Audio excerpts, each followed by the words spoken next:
Le marché parisien reste très bien orienté à la mi-séance, toujours soutenu par l'annonce de la Fed d'un plan de soutien à l'économie.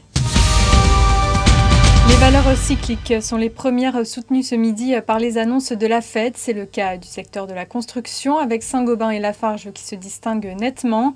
Les valeurs automobiles en profitent également. Et puis les bancaires ne sont pas en reste et s'appuient volontiers sur ce rebond. Crédit Agricole, BNP Paribas et Société Générale gagnent autour de 3%. Très peu de baisse à retenir à l'inverse ce midi, à l'exception des défensives L'Oréal et Pernod Ricard dont les replis sont toutefois très limités. Gros plan ce midi sur EADS qui préoccupe toujours les investisseurs en cette fin de semaine après l'annonce de négociations avec le britannique BAE Systems. Les deux groupes veulent fusionner pour devenir le numéro 1 de la défense devant Boeing.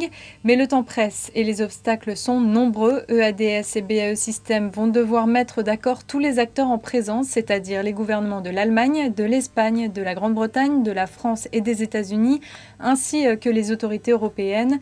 Berlin semble déjà craindre de perdre de l'influence avec la fusion, alors qu'outre-Atlantique, des garanties pourraient être exigées en contrepartie de cette alliance. Au-delà de ces obstacles, le temps est désormais compté. Selon le droit britannique boursier, les deux entreprises n'ont plus que 28 jours pour confirmer ou non leur projet après avoir révélé leur discussion. C'est la fin de ce flash. Prochain rendez-vous à 18h pour le point hebdomadaire.